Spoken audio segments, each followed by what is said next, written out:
दिल्ली के बाहरी इलाके में एक तंगसी कॉलोनी थी, शांति नगर। इसी कॉलोनी के एक छोटे से 2 कमरे के मकान में रहता था रमेश वर्मा। रमेश दिन में 12 घंटे सिक्योरिटी गार्ड की ड्यूटी करता था। सैलरी बस इतनी कि 2 वक्त की रोटी और किराया मुश्किल से निकल पाता। सुमन, आज फिर साइट पर भीड़ बहुत कम थी। सुपरवाइजर ने साफ कह दिया है कि अगले महीने कॉन्ट्रैक्ट रिन्यू होगा या नहीं, अभी कुछ पता नहीं। तो फिर किराया कैसे देंगे? आरव की 12वीं की फीस भी तो जमा करानी है। बिजली का बिल पिछले 3 महीने से बाकी पड़ा है। हम कैसे चलाएंगे घर? बस 2-4 दिन और देखते हैं, कुछ न कुछ जुगाड़ हो जाएगा, तू चिंता मत कर। आरव 17 साल का, सरकारी स्कूल में 12वीं क्लास में पढ़ता था। वो अच्छे से जानता था कि घर की हालत ठीक नहीं है। रात को जब सब सो जाते, वो अपना पुराना मोबाइल निकालता और YouTube पर कोडिंग, ग्राफिक डिजाइन और फ्रीलांसिंग की वीडियोस देखता रहता। लेकिन सिर्फ देखता, क्योंकि उसके पास न अच्छा फोन था, न लैपटॉप, न तेज इंटरनेट। घर की हालत ऐसे थे कि आरव अपने पापा से मोबाइल या लैपटॉप मांग भी नहीं सकता था। उसने मन ही मन ये ठान लिया था कि वह कुछ ना कुछ करेगा जिससे वह अपना खर्चा खुद उठा सके। इस बारे में आरव अपने पापा से बात करता है। पापा, अगर आगे कोचिंग या कॉलेज का खर्च बहुत ज्यादा हुआ तो मैं स्कूल के बाद पार्ट टाइम कुछ काम कर लूंगा, दुकान पर या कहीं और। नहीं बेटा, ऐसा बिल्कुल नहीं होगा। तू सिर्फ अपनी पढ़ाई पर ध्यान दे, हम लोग किसी तरह देख लेंगे। मैं और ओवरटाइम कर लूंगा, तू बस अच्छे नंबर लाना। लेकिन हम लोग देख लेंगे अब सिर्फ एक खोखला वाक्य बनकर रह गया था। हर महीने की पहली तारीख आती और किराया मालिक के सामने हाथ फैलाने पड़ते। रमेश किराए का लिफाफा हाथ में थामे मकान मालिक के पास जाता है। मकान मालिक दरवाजे पर खड़ा गुस्से में है। रमेश भाई, 3 महीने हो गए किराया नहीं दिया। अब तो मुझे घर खाली करवाना पड़ेगा, मैं और इंतजार नहीं कर सकता। मालिक जी, बस 1 महीना और मोहलत दे दीजिए, मैं पूरा पैसा चुका दूंगा। मेरी नौकरी में थोड़ी दिक्कत चल रही है, लेकिन जल्दी ठीक हो जाएगी। जब हालात और बिगड़ते हैं, इंसान मजबूरी में गलत दरवाजे भी खटखटाता है। रमेश पहुंचा लोकल फाइनेंसर महेश के पास। अरे रमेश भाई, आओ आओ बैठो, चाय पियोगे? बताओ क्या बात है, कितने पैसे चाहिए? महेश भाई, 20,000 रुपये चाहिए, बस 2-3 महीने का सहारा। आरव की फीस और घर का किराया देना है। कोई बात नहीं भाई, मैं दे देता हूं, बस 6% महीने का ब्याज लगेगा। अगर टाइम पर नहीं दिया तो थोड़ी पेनल्टी भी होगी। साइन कर दो, पैसे अभी ले जाओ। रमेश अच्छे से जानता था कि ये उधार नहीं, धीमा जहर है, लेकिन उस दिन उसके पास सच में कोई और रास्ता नहीं था। हे भगवान, बस मेरे बेटे का भविष्य मत छीनना। मैंने अपनी जिंदगी में कुछ खास नहीं किया, लेकिन इसे तो एक अच्छा मौका दे दे। रात को रमेश घर आके सुमन को पैसे देता है।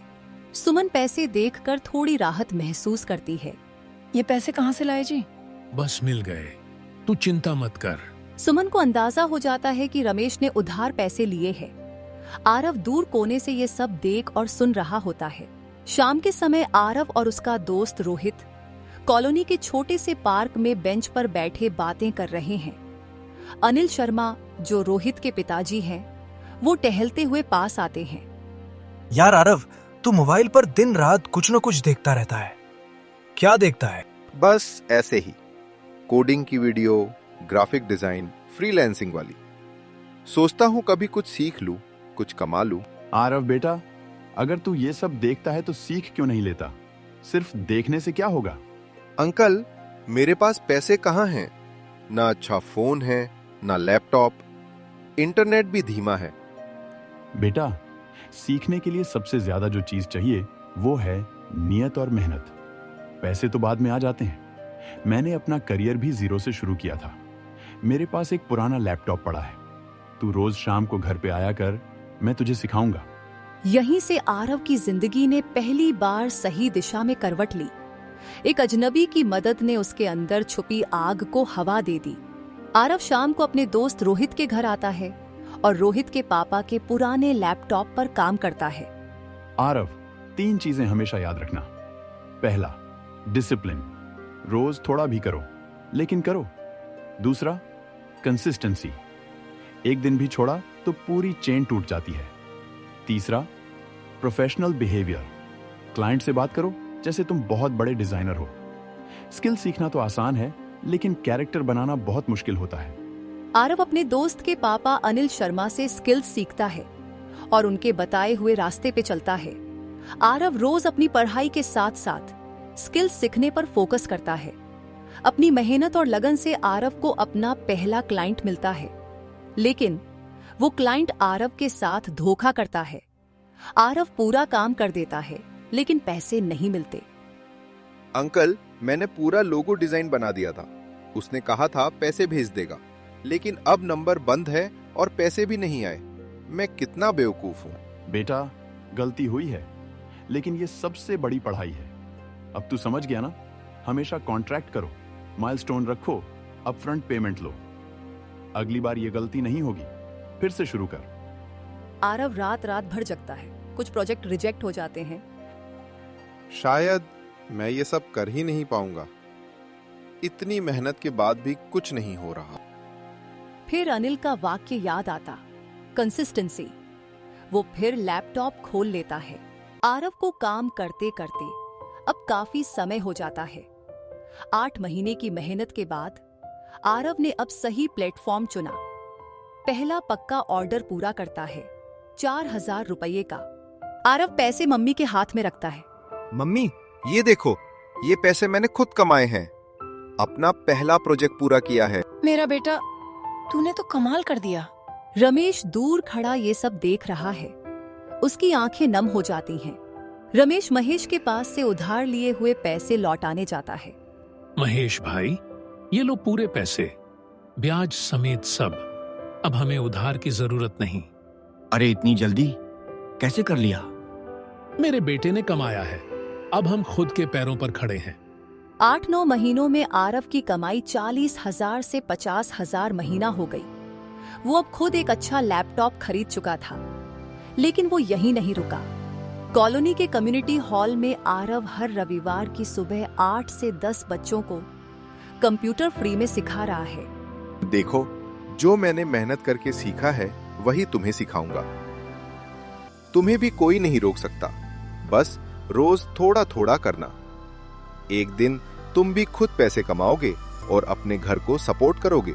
आज शांति नगर में हर रविवार को फ्री कंप्यूटर क्लासेस चलती है। बच्चों की आंखों में पहले सिर्फ डर था, अब बड़े बड़े सपने हैं। कई बच्चे अब खुद छोटे मोटे प्रोजेक्ट करके पॉकेट मनी कमा रहे हैं। आज बच्चों की फ्री क्लास के बाद आरव सबको घर भेज देता है। हॉल के बाहर बेंच के पास अनिल शर्मा खड़े हैं। आरव उनके पास आता है।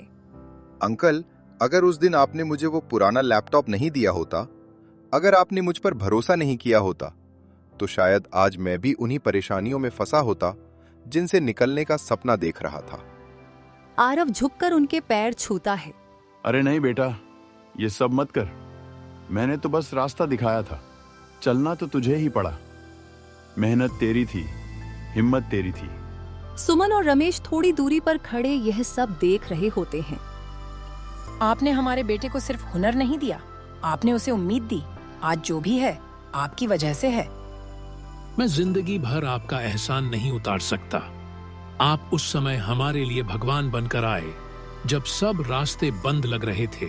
नहीं रमेश भाई, अगर आरव जैसा बच्चा मिल जाए तो मदद अपने आप निकल आती है। बस एक बात याद रखना, अब ये जिम्मेदारी इसकी है कि ये किसी और आरव के लिए वही बने जो कभी मैं इसके लिए बना था। आरव चुपचाप सिर हिलाता है। उसकी आंखों में आंसू हैं, लेकिन चेहरे पर आत्मविश्वास।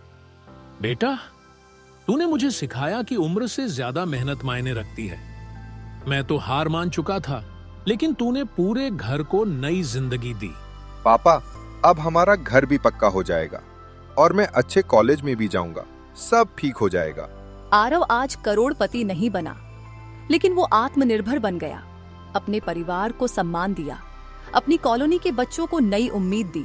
और यही हर शहर के उस बच्चे के लिए सबसे बड़ी जीत है जो मुश्किल हालात में भी हार नहीं मानता। अगर आप भी ऐसे ही हालात में हैं तो बस आज से शुरू कर दें, अभी, थोड़ा थोड़ा, रोज। क्योंकि सपने पूरे करने का कोई शॉर्टकट नहीं होता, बस एक रास्ता होता है, मेहनत और विश्वास का।